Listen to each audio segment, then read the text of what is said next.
Alright, so let's talk about shiny hunting in Pokemon Brilliant Diamond and Shining Pearl.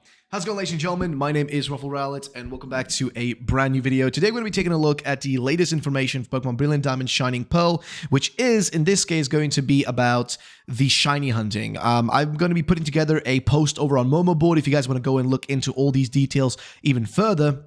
But I'll have a post there that goes through how the shiny hunting seemingly is going to work most likely in this game, what you're going to be doing in it for the most part, right? So sit back, relax, and let's get into the information. Starting things off, one of the biggest pieces of information, first of all, about shiny hunting in Pokemon Brilliant Diamond and Shining Pearl is that, like in Sword and Shield, the Overworld Pokemon, the shiny Overworld Pokemon in BDSP won't be displayed as shiny until the battle starts. And we know that now. We have footage proving this. And if you guys want to check out the footage, there's a link down below to my Momo board post where you guys can take a look at that, which is honestly kind of unfortunate because I feel like the best shiny hunting for me, in my opinion, the most fun shiny hunting I ever had was in Ultra Sun and Moon with the wormholes, and in all of games, Let's Go Pikachu, Let's Go Eevee, because it was so cool to see the shiny Pokemon actually show up in the overworld, which isn't, a thing anymore. They haven't done that since then, but I really feel like they should bring it back because it was one of the most fun ways to find shiny Pokemon. So, personally, I am disappointed by this. But yeah, you will not see Pokemon that are shiny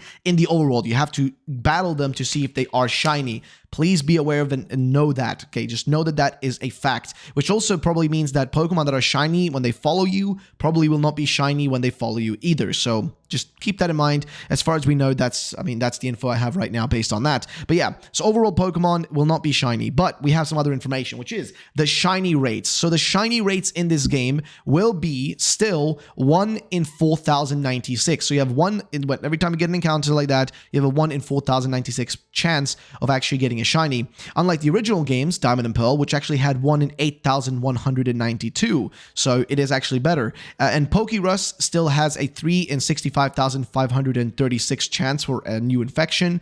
Shiny breeding, same as the current mainline games, considers different language and Shiny Charm for extra odds, and Shiny Charm unused otherwise. So if it's not for eggs for breeding, the Shiny Charm doesn't have any effect. And he says here, since this wasn't clear, Shiny Charm is not checked anywhere else in the game's code besides eggs. No wild encounters do not get boosted shiny rates once you get a Shiny Charm. And hopefully this is rectified in an upcoming patch. We will check. So right now, if you get a Shiny Charm, it doesn't benefit you at all unless you're doing the Masuda method, which is to breed eggs with a Pokemon from a different region, right? So a Japanese, Ditto with, a American, let's say Chimchar, right? So basically, the only way where the actual Shiny Charm has any effect is in this situation, right? If it is to do anything with, I guess, the Masuda method, hatching eggs. Otherwise, it doesn't have any effect at all. But the rate is still, as mentioned, 1 in 4,096, which is a pretty high rate. But there is a method for this to actually be, you can use the Poké Radar, which was a feature back in the original games as well. And has been a feature that's been around in a few other Pokemon games. But what's interesting about the Poké Radar in this case is that they've actually changed it a bit. And we're going to go into that in a second. But we also have Kurt pointing out more things about the Shiny Charm, which is same as before. The latest patch still does not check Shiny Charm for anything except eggs. Maybe next patch will. Also, here's a really important detail for the underground. The Lightstone statues give you a single extra roll underground though. So instead of being 1 in 4,096, I guess it's 2 in 4,096. So, it's just like one extra roll, which is not really a lot.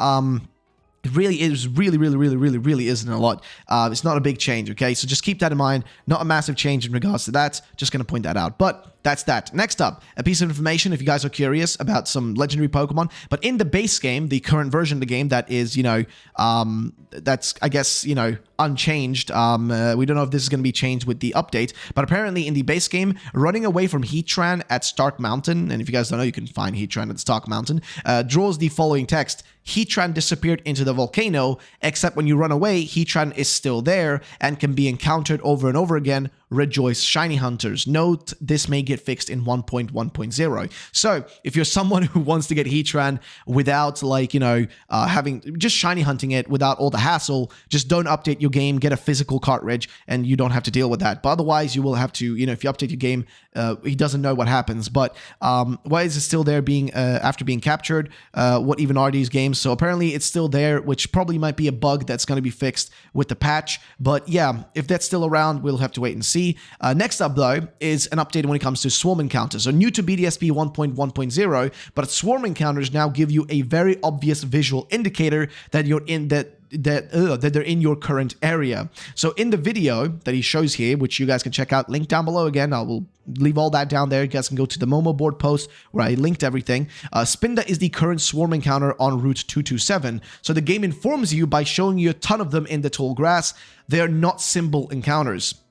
Then he shows that off. And then he continues on saying the Poké Radar, which in this case is back, actually is a bit different now. So the Poké Radar grass patches will now continue to shake until you run into one of them and encounter a Pokemon. It no longer makes it a game of memory like in Pokemon Brilliant, Pokemon Diamond, Pearl, Platinum, and X and Y. Now, what are we talking about here, and what is the Poké Radar, and how can you shiny hunt with the Poké Radar in these games? For anybody that's new to shiny hunting, well, basically, the Poké Radar back in the day, what it essentially did was, it was a radar that you just use. It was like this thing you used, a key item, that when you used it, it will make certain patches of grass actually start shaking. And what you got to do then is walk into those patches and got to do one of two things, right? You got to either defeat the Pokemon there, like actually defeat it and make it faint, or capture it. You got to do one of those things. If the Pokemon runs away from you, or if you run away from it, this will break your chain. Now, how do you get the chain actually going? Well, you get the chain going by going into the following patches, which also are shown, which there should be 4 or so of them, I think. There should be about 4 patches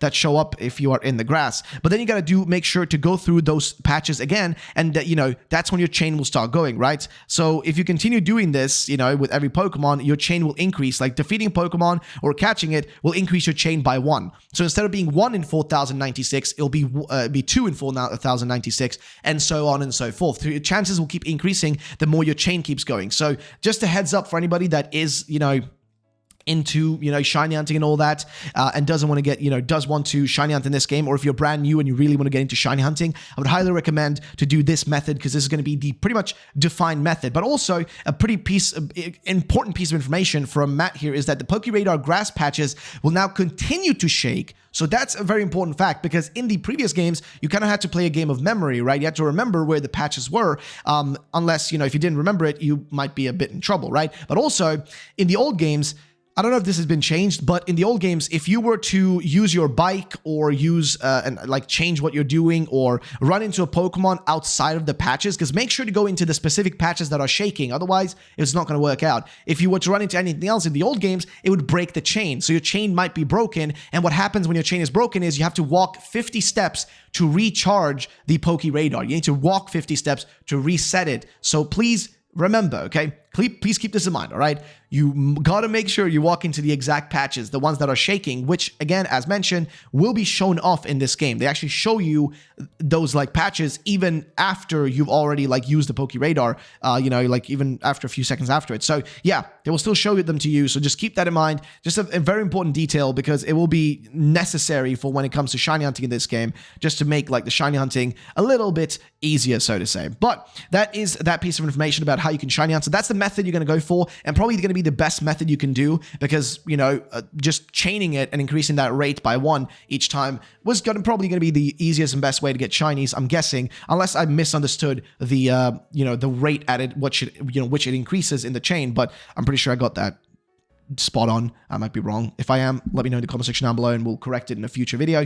But let's continue on. So the final thing for this video about shiny hunting is that the Sea Break Path and Flower Paradise in-game events for Shaymin are now fully functional BDSP with the latest update. But also for shiny hunters, know that runaway method that was possible in Diamond, Pearl, Platinum for this specific Pokemon works here as well. You encounter Shaymin, run away, go to Sea Break Path, come back to Flower Paradise, and Shaymin will be there again. So for anybody else, this will only be possible once they decide to officially release Oak's letter via the mystery gift in the future. This is currently not possible without edits. So basically, right now, this is impossible unless you have Oak's letter, which is necessary from a mystery gift, which they probably will release in the future through some form of event. So we'll have to wait for that. But right now, basically, the runaway method that you could do back in the day, you can do it again in this game. It works. So that should be a piece of heads up for you guys if you're curious about it. But ladies and gentlemen, that's pretty much it for the shiny hunting information that I had to give you guys today. If you have any thoughts and opinions about this, let me know in the comment section down below. If you're disappointed by anything, let me know as well. I'd love to know your thoughts and opinions on this game and the shiny hunting in the game, because I'll I'll be doing shiny hunting streams on my channel after I finish the game on stream, because I'll be doing a full playthrough live stream on,